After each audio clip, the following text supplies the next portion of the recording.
Balance of my time. Gentleman yields back the balance of his time. The gentleman from Utah. And we'll take you live now back to the House floor for the procedural vote on that EPA regulations bill. House Resolution 409, resolved that the requirement of Clause 6A of Rule 13 for a two-thirds vote to consider a report from the Committee on Rules on the same day it is presented to the House is waived with respect to any resolution reported through the legislative day of September 30th, 2011, relating to a measure making continuing appropriations for the fiscal year ending September 30th, 2012.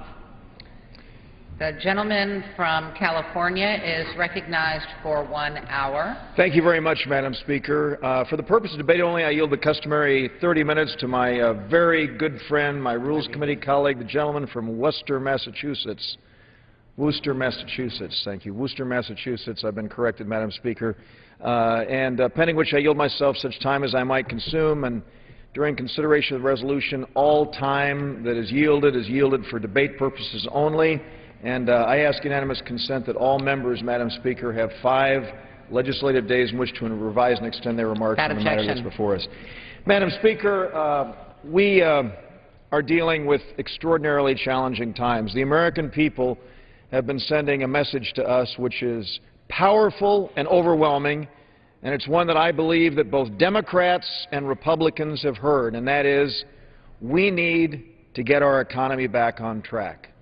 We need to make sure that we have a climate that will create jobs so that people, many of whom I represent, sadly, and I know the Speaker faces the same thing in the Show Me state of Missouri, and my friend in his state of Massachusetts faces this. We have friends and neighbors who have lost their jobs, who have lost their homes, who have lost their businesses. And the message that has come to us overwhelmingly is that we must put into place policies that will encourage job creation and economic growth. We obviously have a very troubled global economy. The developments that have taken place in Europe have played a big role in leading to today's huge drop in the stock market. I haven't looked at it in the last few minutes, but earlier today it was down over 400 points, and I know we have obviously difficult decisions that lie ahead for many. We, as an institution, the United States Congress, have a responsibility to address the fiscal needs and challenges that are before us. One of those challenges and one of the factors that has played a role in the economic downturn, I believe very strongly, has been the $14.5 trillion national debt that looms before us.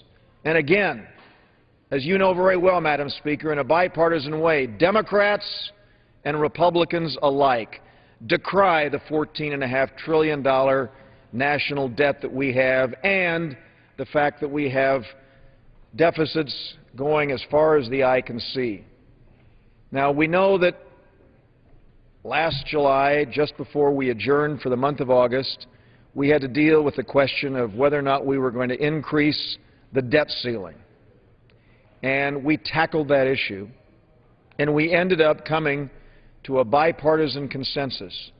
We all knew that it was necessary for us to increase the debt ceiling because there was a responsibility to pay the bills that had been accumulated in the past. From this side of the aisle, we complained and fought against the 82% increase in non-defense discretionary spending that we'd seen over the past 4 years. But with that money having been spent, we recognized that the bills had to be paid. And so that led us, Madam Speaker, to come to a bipartisan consensus that we would, in fact, increase the debt ceiling, but we had to tackle, in a bipartisan way, the deficit and debt issues that are looming before us. And so we put into place a joint select committee, which, as we all know, is going to be charged with, by November 23rd, completing its work, and by December 23rd, having a vote in the House and the Senate. And if they're not successful, we will deal with sequestration, which will be across-the-board spending cuts that I don't think anyone wants to see happen, because we want to be in a position where we make those decisions for a $1.5 trillion, and as many have said, that group of senators the other day said a $4 trillion, excuse me, $4 billion, what is the number? $4 trillion. I was right, $4 trillion. Excuse me.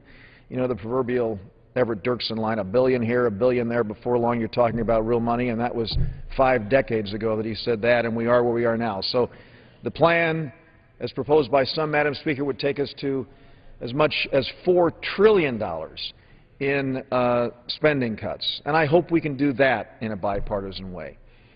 Now we are in a position where we, as I said yesterday during the debate on the rule on this issue, we last year, for the first time since the 1974 Budget Act was put into place, we didn't have a budget that was proposed to us.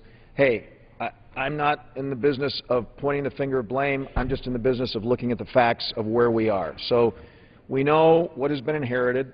We know, as we hear these very strong statements being made, that we've gone through a difficult 9 months. We had to deal with a continuing resolution to simply clean up the mess, and the acting speaker is a member of the Appropriations Committee. She knows very well the challenges that we had with that appropriations bills having been done last year. That Appropriations Committee on which the acting speaker sits has to deal with this issue, had to deal with it earlier this year, and today, Madam Speaker, we are in a similar position. We right now know that the fiscal year comes to an end next week, and we have some very important priorities that need to be addressed. And the one that everyone is talking about is the fact that we have seen disaster after disaster hit this nation, and we are determined to ensure that those who have suffered most over the past several weeks and months from disasters, flooding, and I remember seeing my colleague from Vermont, Mr. Welsh, yesterday. He sent out photographs of the devastation of the flooding that's taken place in Vermont. In Pennsylvania, we just had a Republican conference at which one of our new colleagues, Mr. Marino, was up talking about the fact that he has been walking through mud, talking to families, parents who have their children literally sitting on automobiles because they can't get into their homes, asking what it is that they're going to do. We have our fellow Americans who are suffering, and we want to ensure that the dollars necessary for the Federal Emergency Management Agency are there. The chairman of the Appropriations Committee reported to us that we're seeing about $30 million a day being expended through the FEMA funding, and there's about 200 left. So we're faced with the prospect of expiration of all of the resources that FEMA needs by this weekend, Madam Speaker. And that's the reason that we are back here today. We all know what happened yesterday. The Democratic majority and some Republicans chose to vote no on the continuing resolution, which would simply take us from now to November 18th, a very short period of time, just a matter of a month and a half, so that during that time we can, as Speaker Boehner has said, deal with the overall appropriations process and establish the priorities. And so we are here today, having had a meeting in the Rules Committee last night calling for same-day consideration so that quite possibly with some modifications we can bring up that bill which had enjoyed bipartisan support. It's no secret. I'm sure the Democrats will acknowledge that the minority whip, Mr. Hoyer, the ranking member of the Appropriations Committee, Mr. Dix from Seattle, they both had indicated earlier support. They acknowledge it. They're on the record having done that. They said that they had changed their mind. And I respect that. Members have a right to change their mind. We all have a right to change our mind. But that decision was made, and we went to the vote, and the votes were not there. Madam Speaker, I think there is clearly a bipartisan understanding that ensuring that resources get to our fellow Americans who are suffering due to these disasters, hurricanes, tornadoes, flooding, the disasters that have hit, is a priority that we all share. Personally, Personally, I'd like to see the federal government get out of being the place of first resort for the American people to look to when there is a time of disaster. In fact, the acting speaker's late husband, with whom I was elected in 1980, led an effort going back decades when he served here that was working on proposals for us to address the disaster relief issue that was a very, very challenging one, and he explored and came up with some great proposals for how we could deal with disasters beyond having the federal government be the place of first resort for the American people when they are faced with the aftermath of a disaster. But, Madam Speaker, those changes that were proposed by my late colleague Bill Emerson were not made in order, were not addressed, were not implemented, and so we are where we are. And while I'd love to see those changes down the road, today we need to address the very pressing needs that our fellow Americans have for some kind of resolution to this issue. And so we have this same-day rule so that we can today pass, with what I hope will be strong bipartisan support, a continuing resolution that will simply carry us from now to November 18th, during which time we will see, Madam Speaker, you and the other members of the Appropriations Committee work to come up with some kind of resolution to this issue. So I'm going to urge my colleagues to support this measure in the name of bipartisanship, in the name of our effort to try and resolve this pressing issue, and with that, reserve the balance of my time. The balance of his time. Gentleman from Massachusetts. Thank you, Madam Speaker. I want to thank the gentleman from California, Chairman Dreyer, for yielding me the customary 30 minutes. I ask unanimous consent to revise and extend my remarks, and I yield myself such time as I may consume. Without objection. Here we go again, Madam Speaker. Republicans are once again going back on their promises for a more open, more transparent House of Representatives.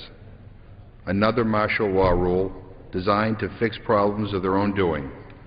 Another effort to break the rules just to fix their own mess. And it didn't have to be this way. For months, we have known that more disaster assistance was needed to address the aftermath of the tragedy in Joplin, and more recently, the damage caused by Irene as it made its way from North Carolina up the East Coast into New England. Americans respond to natural disasters. That's what we do. We always have. We rise to the occasion when our neighbors are in need. The problem is when politicians start playing politics with people's lives. And that's where we find ourselves today. Yesterday, the Republican leadership brought a continuing resolution to the floor that not only provided less disaster assistance in the Senate, it also offset that funding by cutting a green jobs initiative. It's not enough that we've been in session 261 days without a single jobs proposal from the Republicans. With yesterday's continuing resolution, Republicans actually proposed cutting a jobs program just to make political points with their Tea Party base. Yesterday, Democrats said enough. Enough to the job-killing Republican agenda. Enough to the notion that fiscal austerity means turning our backs on people in need. Enough to the my way or the highway attitude that seems to make up the ideology of the Republican leadership. Yesterday, 48 Republicans joined 182 Democrats in defeating the continuing resolution yesterday. According to Politico, it was, and I quote, an embarrassing setback, end quote. Yesterday, Republicans and Democrats said, don't play games with the lives of Americans. It's almost as if the Republicans blame the victims of the hurricane and tornado for having the audacity to live in the paths of those natural disasters. And so here we are again, forced to consider a martial law rule in an attempt to fix the problems that the Republicans themselves created. A martial law rule that not only waives the rules of the House, but also allows for the immediate consideration of a new continuing resolution. No time to read the bill, even though the Republicans started out the year by promising 72 hours to look at any legislation voted on in the House. No time to read the bill. No ability to amend the bill. So much for the new open Congress. It wasn't too long ago that my colleagues on the Rules Committee were touting the new open Congress. Look how far this new Republican House has fallen. Madam Speaker, it is disappointing that we're here today It's disappointing that the Republicans are making a mockery of the legislative process. It's disappointing that they continue to choose politics over the American people. The American people deserve better than this. With that, Madam Speaker, I reserve the balance of my time. Gentleman reserves the balance of his time. The gentleman from California. Madam Speaker, I yield myself such time as Gentleman's I might recognized. consume to say to my friend that it's very unfortunate. I mean, in my opening remarks, I made the best attempt that I could to be as bipartisan as possible. Democrats and Republicans alike recognize that we've had the most open House, most transparent process, more amendments debated in order. I'm very proud that the Rules Committee has repeatedly made McGovern amendments in order that have been proposed to the Rules Committee in the measure that we have addressing the regulation issue. We made every single amendment that complied with the rules of the House in order, an amendment offered by my friend Mr. Hastings. And so to talk about these sort of crocodile tears, Madam Speaker, the House has gotten to a new low. We need to make sure that the American people who are suffering and in need have the resources that are necessary. The measure that is before us has a higher level of funding for those who are in need than the President has proposed to ensure that we immediately get those dollars to the people who are suffering. And there are people all over this country who've been suffering through these disasters, and it needs to be done. And, Madam Speaker, I will say that we are where we are. The legislative process is not always a pretty one. But I began by talking about our priority of job creation and economic growth. Limiting the size and scope and reach of the federal government, trying to decrease the regulatory burden, which our TRAIN Act, which we just debated the rule on a little while ago, is designed to address. These sorts of steps are designed to make sure that more Americans will have opportunities to be members of the workforce, to be able to support their families. And so the people won't see their small businesses lost because of the economic downturn. Those are the priorities that we have, and getting our fiscal house in order while meeting our priorities, which in this day and age, disaster assistance is one of, are what we've got to do. And so I'm proud to work closely with my Democratic colleagues. I'm proud of the fact that they've been supportive, Madam Speaker, of a number of the measures that we've had before us. And I'm proud that we have been able to take many of their ideas, Madam Speaker, and allow them to be considered on the House floor so that we've been able to have a free-flowing debate. That's what the American people want. I believe that since every member of this House represents just about the same number of people, about 600 and some thousand under the new census, it'll be, I think, 704,000 constituents, that they have a right to be heard. They have a right to have their ideas considered. That hasn't always been the case under Republicans or Democrats in the past, but today it is. We're doing our doggonedest to make sure that more members have their ideas considered. And I'm very proud of that fact, and I will say that I regularly have Democrats come to me and say they are very appreciative of the fact that we have been able to allow their ideas to be considered on the House floor. And so I'm proud of the strides that we've been making under Speaker Boehner. We have a long way to go, but this is all inside baseball stuff, as you know very well, Madam Speaker. The priority is job creation and economic growth to ensure that our fellow Americans have the kinds of opportunities that they need. And so let us proceed. This is a procedure that I don't particularly like, but in light of the fact that there had been a bipartisan agreement yesterday that did not work out, that's about the nicest way that I can put it. It didn't work out. And so we had no choice other than to allow for a rule that would provide for same-day consideration simply of this measure to ensure that we don't go through a government shutdown. I mean, we wouldn't be doing a same-day rule, Madam Speaker, if we weren't faced with, frankly, the threat. I'm not going to point the finger of blame, but I will say it hasn't been Republicans who've been talking about the idea of a government shutdown. It's something that has come from some others, and some on the other side of the Capitol who have talked about the prospect of that. We want to avoid it. We want to ensure it doesn't happen. And so we're going to have an opportunity, Madam Speaker, to have a measure before us that will address the very important priorities of disaster assistance and other areas, which doesn't cut as much as I would like. I would love to have voted no yesterday, Madam Speaker, because I believe that the spending level is higher than it should be. But the Republicans do, in fact, have a majority in the House of Representatives. But our Democratic colleagues have a majority in the United States Senate. We know that President Obama is a Democrat, and in light of that, we have to come to some kind of bipartisan consensus. So we're turning ourselves inside out to make that happen, and we've done it time and time again, and this is another example of it. And so I hope that we'll be able to move ahead and, as expeditiously as possible, provide the assurance that our fellow Americans need. And with that, I reserve the balance of my time. Gentleman from Massachusetts. Madam Speaker, I'm a little bit confused. The gentleman referred to the legislation before us that it would provide this for the American people and that for the American people. The legislation before us is a martial law rule, which says that a bill that we have yet to see will be able to be brought up on the floor for same-day consideration.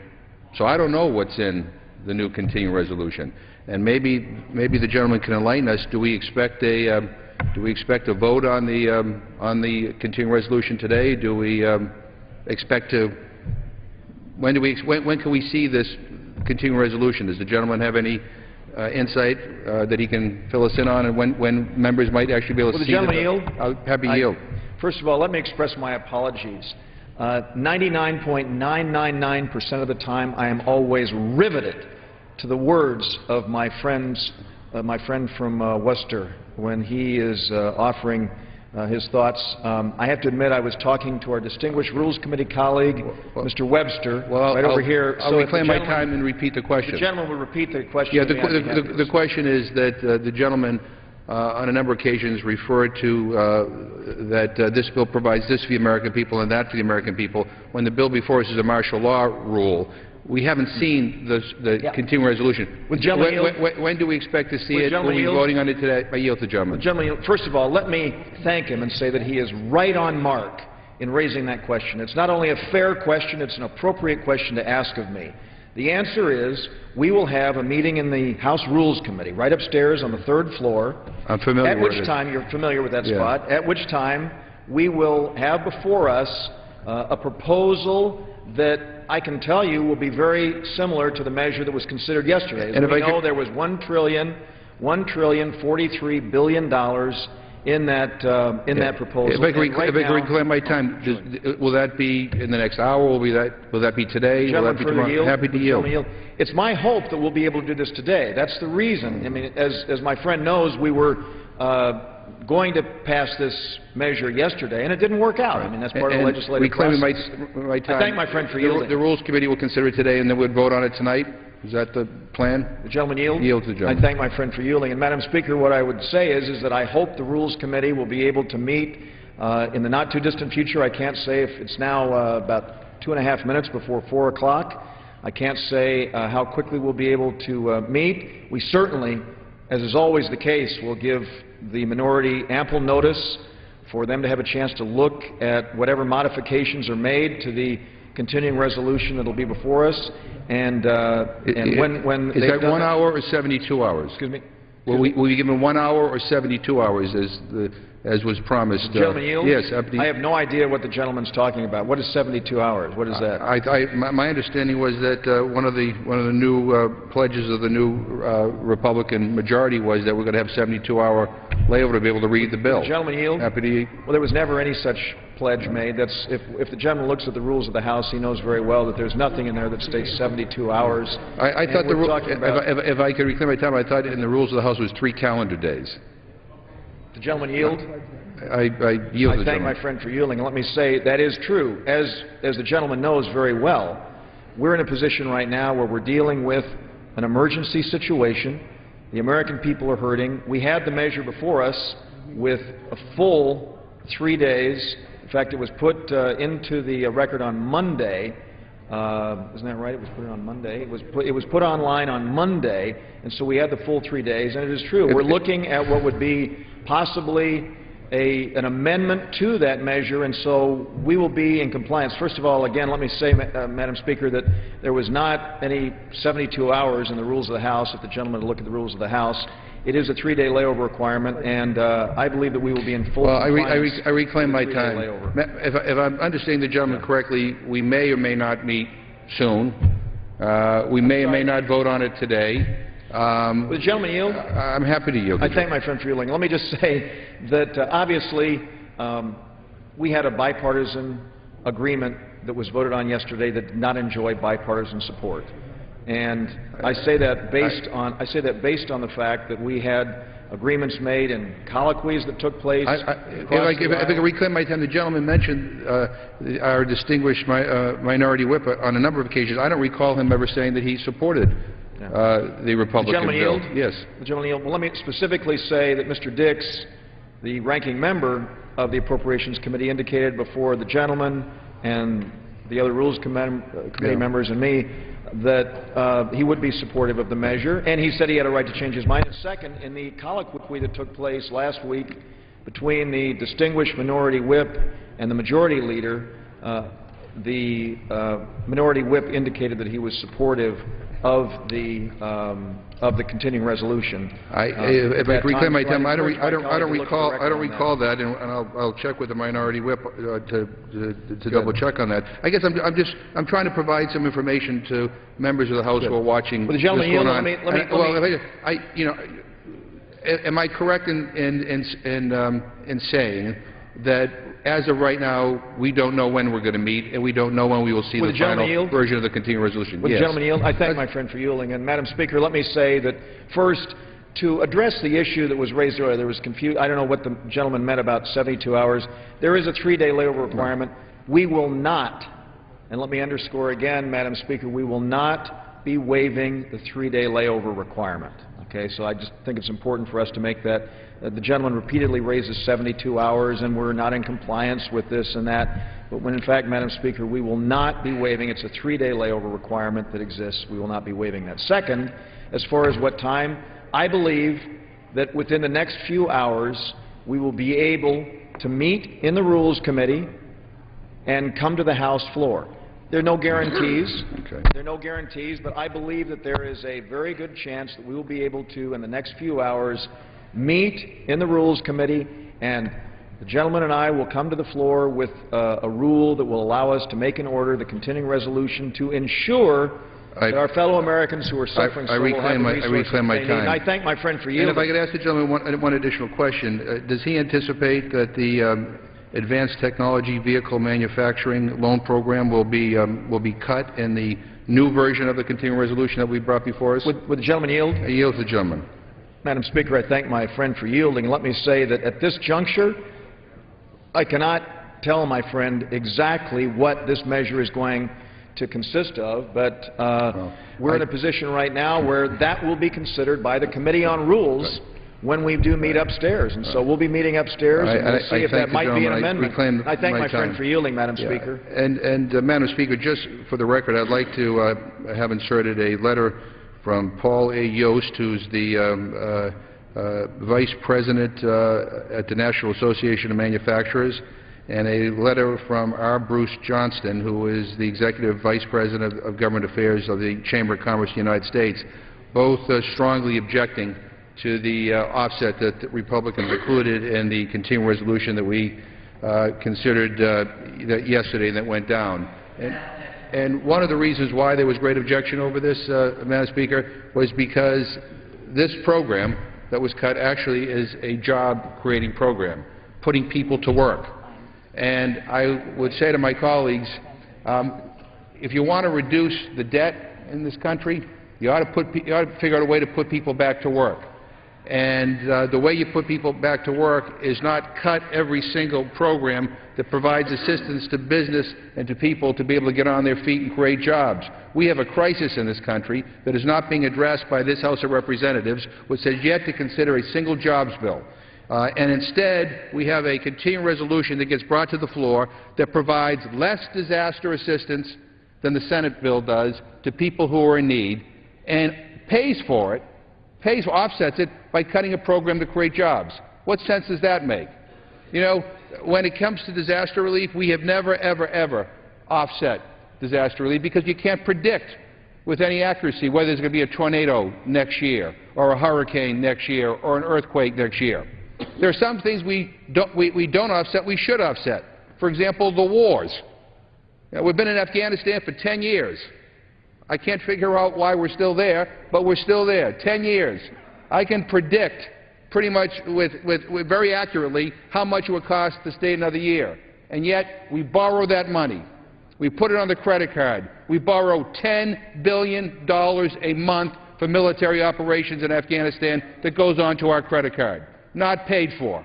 Not paid for. But when it comes to helping people in this country who have been adversely impacted by a natural disaster, through no fault of their own, who have lost their homes, who have seen their communities devastated, all of a sudden we're here saying we've got to find these offsets.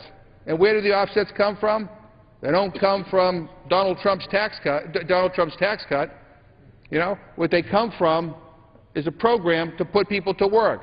And the gentleman, you know, the chairman of the Rules Committee talks about this great openness that we have in the Rules Committee. I have offered, I think, about a half a dozen times an amendment to go after the U.S. taxpayer-funded oil subsidies, these subsidies that we provide oil companies that are making record profits.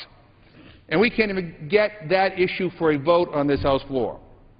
So, look, I hope that, you know, we'll see. I hope we have enough time to read what's in the bill. I hope we have enough time to understand what's in the bill. I hope that, you know, that we meet today. I hope that we meet at a decent hour. But we don't have the answers to any of those questions. And I think that that's unfortunate when it comes to a bill about the funding, the continuing funding of our government. Again, Madam Speaker, I regret that we are here. I regret that we are debating a martial law rule. We're not debating a continuing resolution right now. It's a martial law rule that basically shuts everything down and allows them to bring up a bill anytime they want to bring a bill up. People don't have enough time, won't even have time to read it. And we will have that vote possibly today. But again, we don't have any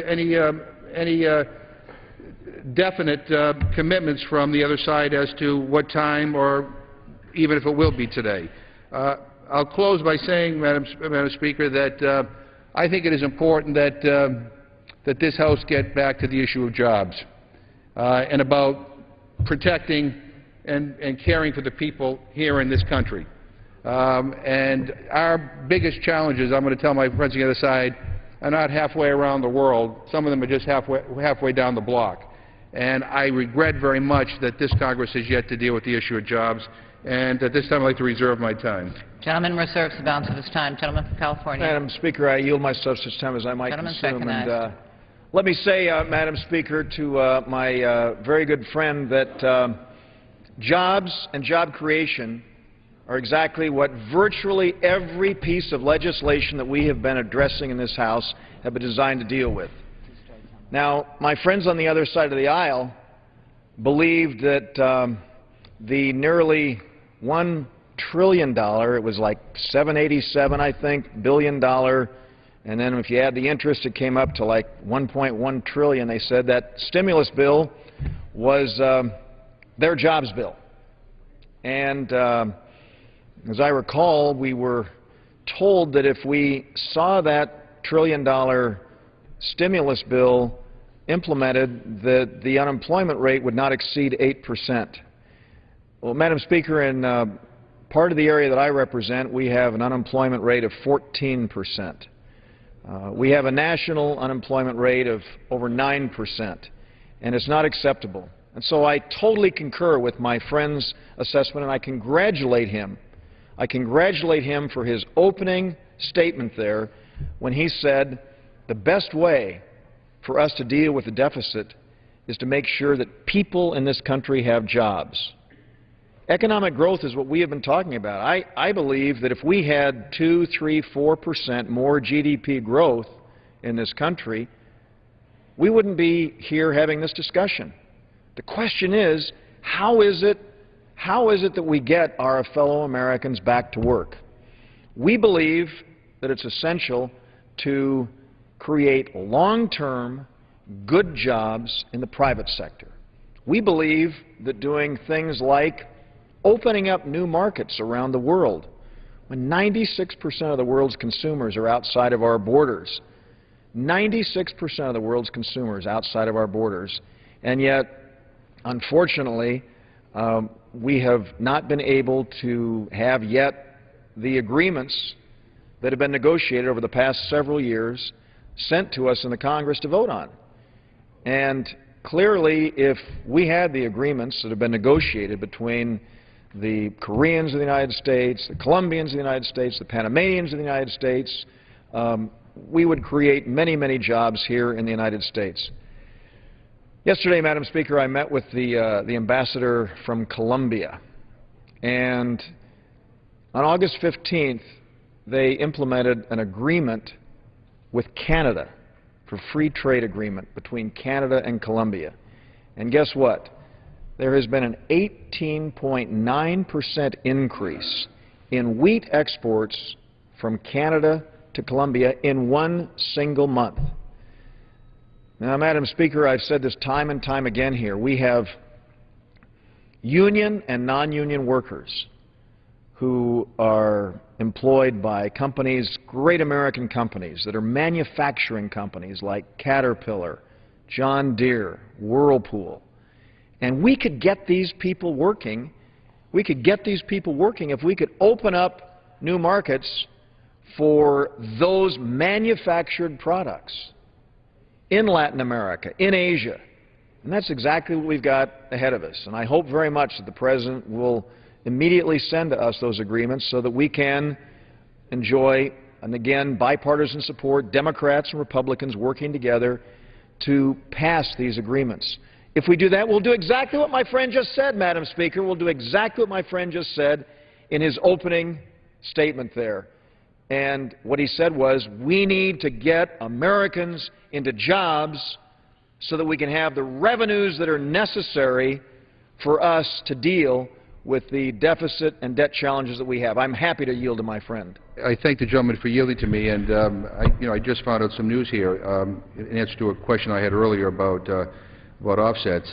Apparently, according to National Journal, that Republican leaders are considering tacking on as much as $100 million in additional offsets to their GOP continuing resolution they're bringing to the floor, and that was that's a quote attributed to House Rules Committee Chairman David Dreyer. So I just read on the National Journal basically that there'll be additional offsets to the ones that.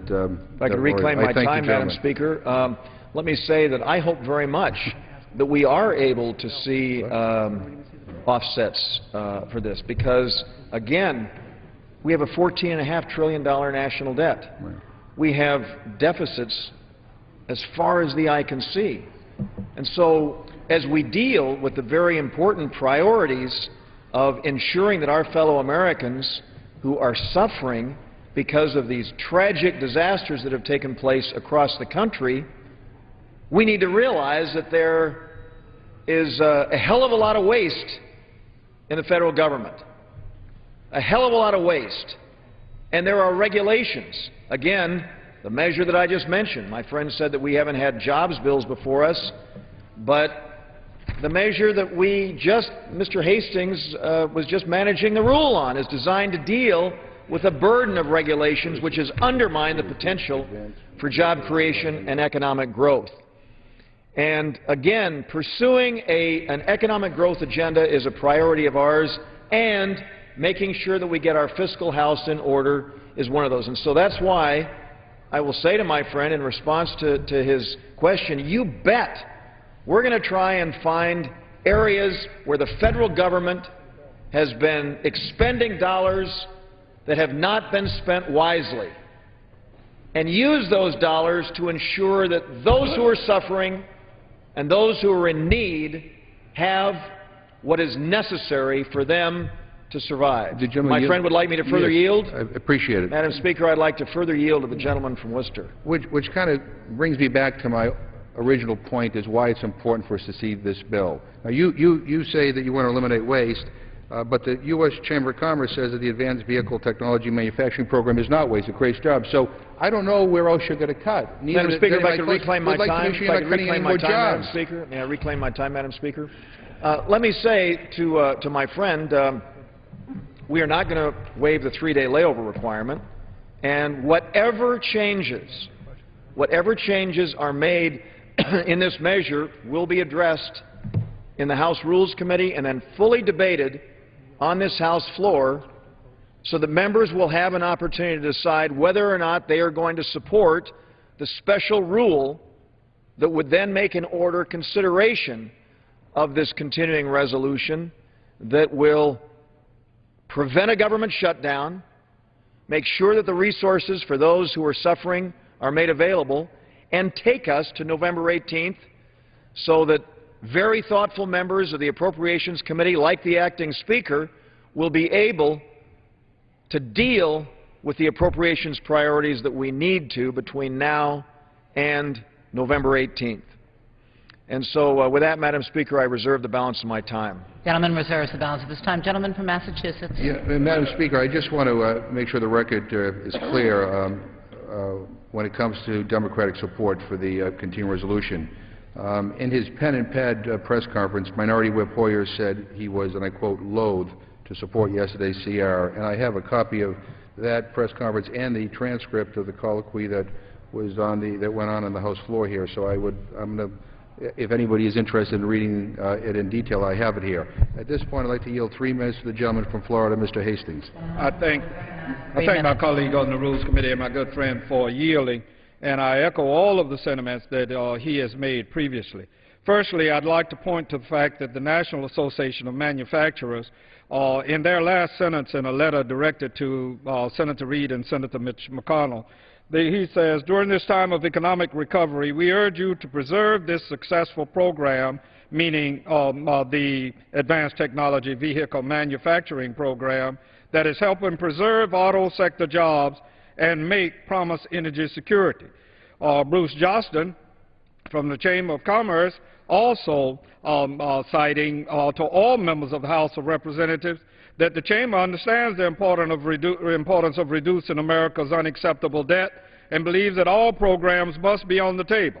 The Chamber urges you to bear in mind the facts that the ATVM loan program, which promotes manufacturing in the United States, is an important component of America's energy security. I only cite to that for the reason that there could be no better person to know what martial law is than the distinguished chairman of the Rules Committee, who is my good friend.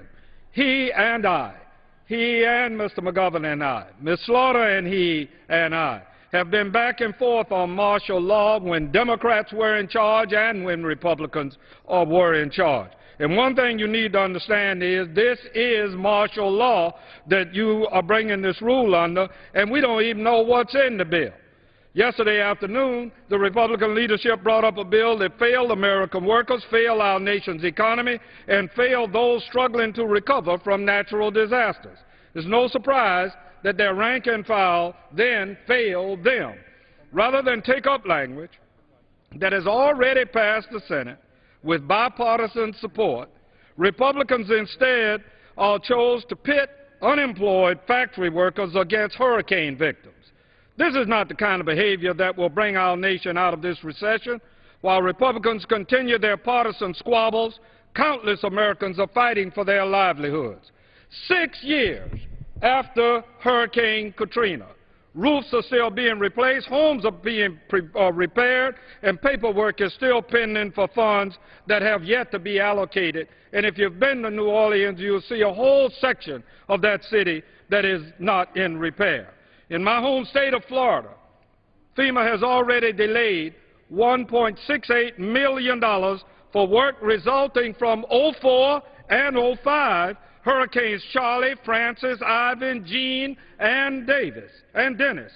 Given my colleagues' distorted priorities, I can't help but wonder how long will the people of New England have to wait, since we've been waiting in Florida since 04 and 05, and some have been waiting for drought relief and flood relief. 1 minute. for an equal number of years. But this appears to be of no consequence to my Republican colleagues, as they fail to recognize that their ideological posturing has very real repercussions. Once again, their irresponsible behavior and unwillingness to compromise has put us on the brink of yet another shutdown. HRES 409 unnecessarily will provide for same-day consideration of another Republican continuing resolution, violating the House Republicans' rules package passed in January, which provided that all bills will be available to the public 3 days before coming to a vote. Not only did we not get the required 72 hours, we didn't get 24 hours. The Speaker made it very clear. He said, "We will dispense with the conventional wisdom that bigger bills are always better, that fast legislation is good legislating, that allowing additional amendments and open debate makes the legislative process less efficient than our forefathers intended. Legislators and the public will have 3 days to read bills before they come to a vote." I must be in 30 seconds. 30 seconds. Satisfactory. I yield additional 30 seconds. We were told we would have 3 days to read bills before they come to a vote. We were told that they would be on the Internet and that technology is available so all of America could see what we are doing. And as the Speaker said, and I thoroughly agree, fast legislating is not good legislating, especially when there's no need to require a rush closed process. As far as we know, we're voting on the same-day rule for a bill we don't even know exists. Before we even ask to spend billions of dollars, we should have some idea of what's going on. And it's not enough for me to hear that we're going to hear about it in the Rules Committee later on. I want to know what's going on right now. Time has expired. The gentleman from California. Madam Speaker, first may I inquire of the Chair how much time is remaining on each side, and then I look forward to responding. The gentleman from California has 6 minutes remaining, and the gentleman from Massachusetts has 10. Madam Speaker, I yield myself such time as I might consume. And, Madam Speaker, I'd like to say to my friend from Fort Lauderdale, my Rules Committee colleague, Mr. Hastings, that I'd like to associate myself, Madam Speaker, with a segment of his remarks that he made talking about the priority of addressing the very pressing needs of those who are suffering because of the disasters that have taken place in this country. My friend is absolutely right, and that's the reason that we are here. Now, I'd like to say, Madam Speaker, that I don't know where it is that my friends get this 72 hours that they discuss regularly. Mr. McGovern has raised that, Mr. Hastings has raised it, Madam Speaker, and I don't know where they get that. We have what is known as the 3-day layover requirement. Let me clarify this because obviously some of my colleagues don't completely understand. I'm talking about the rules of the House, not statements that may have been made. The rules of the House say that there is a 3-day layover requirement. On Monday, Madam Speaker, on Monday, this measure was put online. The bill that we voted on yesterday was put online. It calls for $1.043 billion in spending on an annual basis as we address keeping the government going, ensuring we don't have a government shutdown between now and November 18th. That was put online on Monday. Of course, I'm happy to yield to my friend. Yes, I just wanted to respond to your statement. You don't know. Tell me I can't associate myself with your remarks? Is that what you're going to do? Oh, okay. That you don't know where we got the 72 hours from. Well, if you go on the Speaker's website, you'll see in the very first paragraph of what he says in that regard with reference to 72 hours, and perhaps that's where we got it from. If I could reclaim my time, I will tell my friend that the rules of the House are what we are complying with. The rules of the House say a 3-day layover requirement. On Monday, this was made available and put online. And now my friend says, I want to see it now. I want to see exactly what we're considering. The reason that we will not be waiving the 3-day layover requirement is that we are going to have a bill that is very similar to the measure that we had last night with possibly an amendment made to that. Well, and I'm happy to further yield to my friend, of course. Just one thing, Mr. Chairman. Does the Speaker's word matter or not? If I could reclaim my time, Madam Speaker, I will tell you that I don't know what he means by the Speaker's word. The rules of the House are what we live by. The rules of the House say that it needs to be made available online for 3 days. And guess what, Madam Speaker? We are in full compliance with the rules of the House, and we have no intention to waive that. And the reason I say it, I don't want members to believe that we will not, okay, I'm looking now at a statement that was made on some program on Fox that says, I will not bring a bill to the floor that hasn't been posted online for at least 72 hours. Yeah. Let me say that, thank you. I want to express my great appreciation, and I appreciate the size of the type, too, making it very easy for me to read it across the aisle here. I mean, another indication of our bridging the gap between both either side of the aisle here, which is something I greatly appreciate. It did turn out that the Speaker did say that, but then we came forward with a rules package. And that's why what I'm saying is the rules say that we will, in fact, have 3 days. A 3-day layover requirement needs to be met, and that's what the rules of the House consist of. Mr. Chairman. Madam Speaker, I'd like to further yield to my good friend from Fort Lauderdale. Mr. Chairman, one thing I really would like to make clear and take out some of the hyperbole and the passion from my side or yours. We know, and you have said, and I echo your expressions with reference to the need for us to address. Can I reclaim my time for just one moment? And the reason I'm doing that is that I'm told that we have about a minute or so left. I know my friend has 10 minutes, so maybe could my friend yield to the gentleman and me so that we could... I know we're going to get the great poster with the Speaker's quote up there again, and I'll look forward to reading it again, and I'll join in unison. I appreciate it. In reading it again with you all. He said he'll yield 30 seconds. Yeah. I'll yield the gentleman additional 1 minute. The only thing I'm trying to get across is I don't want the American public to believe that whenever we get through, whether it's 72 hours or whenever it is, that means that the desperately needed money in Vermont and in New England and other places is going to be forthcoming most immediately, because I'm telling you... With the gentleman yield? I just have a limited amount of time, and I ask you to use yours. I'm telling you that from 04 and 05, from 6 hurricanes, we are not being paid in the state of Florida. The gentleman would yield. Let me just very quickly say, it was explained to us by the chairman of the Appropriations Committee today that we're expending about $30 million a day. There's $200 million in the account. It's scheduled to expire by this weekend. Passage of this measure tonight is something that will ensure that we will at least have those resources, and I hope we can address the needs of those Floridians who continue to suffer from what took place in the past. Well, not only Floridians. And others in this country. New Orleans, I know my friend mentioned New Orleans. That's the point. And I thank my friend. From hurricanes, and I thank my fires, friend for yielding, Madam all Speaker. over the place. Mr. Speaker. I yield back my time. Inquire, Mr. Speaker, how many other speakers the gentleman has on his side? Mr. Speaker, I thank my friend for yielding, and I would say to my friend that I'm going to close the debate over here as soon as my friend holds up that brilliant poster from the Fox News interview that Speaker Boehner had. And with that, I reserve the balance of my time. Gentleman reserves. Gentleman from Massachusetts. Mr. Speaker, I yield myself the balance of our time. Gentleman is recognized. Mr. Speaker, I am going to hold this poster up because I want to make sure that it's clear to everybody. I'm going to quote this. I will not bring a bill to the floor that hasn't been posted online for at least 72 hours. John Boehner, Fox News, America's Newsroom, 7/22/2010. And, Mr. Speaker, we can, have all the verbal gyrations that we can come up with here about how not to kind of get to the point, which is that we're not going to be able to have 3 days or 72 hours or 3 legislative days or 3 anything to look at this bill.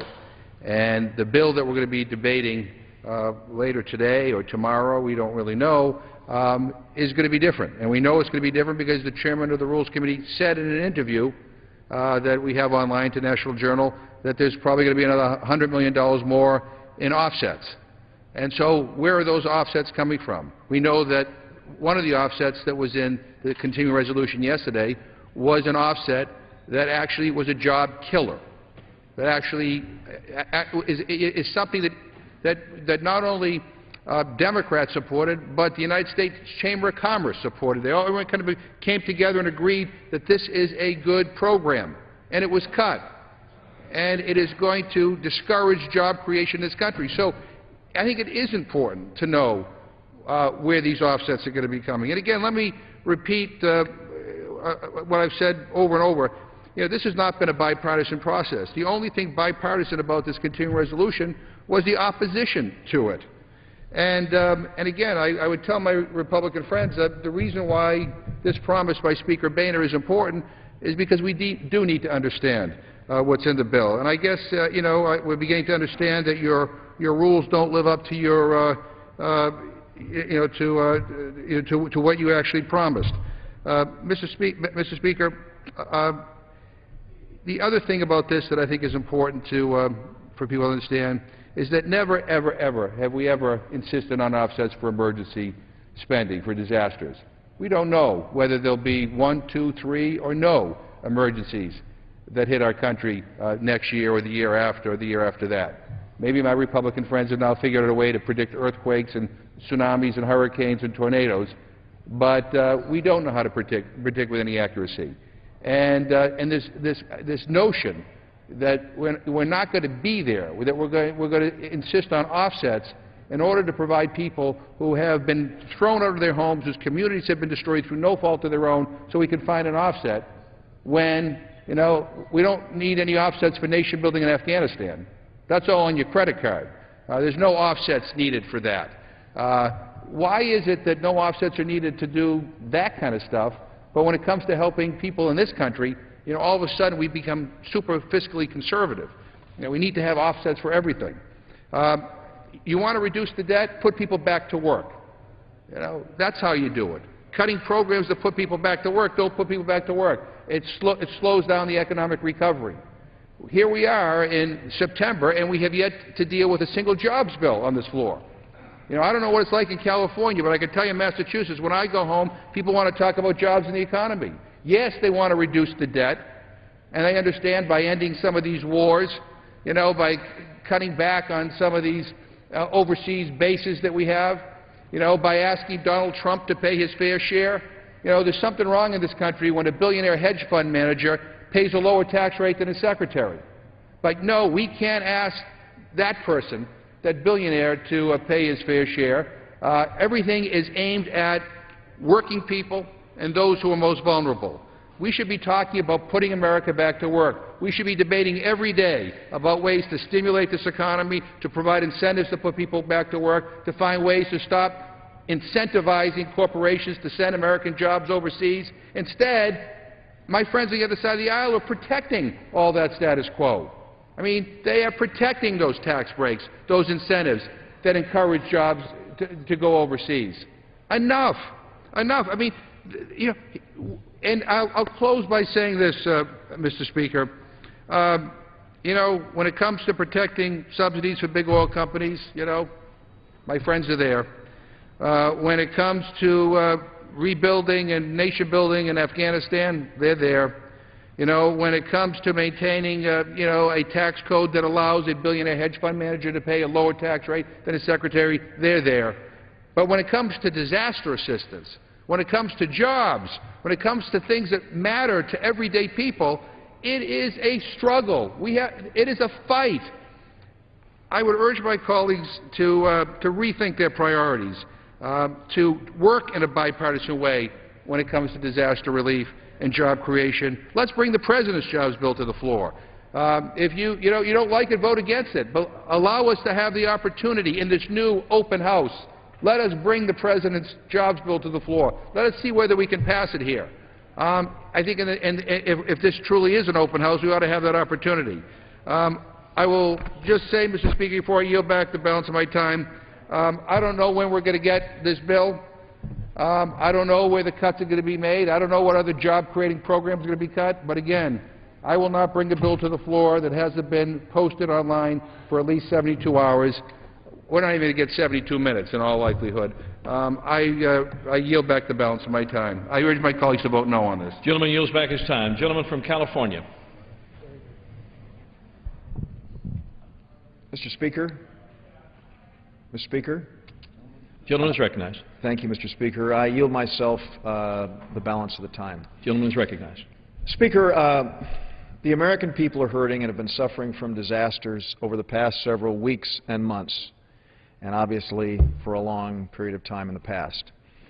We just had a meeting downstairs where one of my new colleagues, the gentleman from Williamsport, Pennsylvania, Mr. Marino, stood up and talked about the fact that he just days ago was trudging through mud, meeting with the parents of small children, young children, who were literally sitting on the hoods of automobiles in Pennsylvania where terrible flooding is taking place, and they have been asking him since they had lost their homes what he was going to do.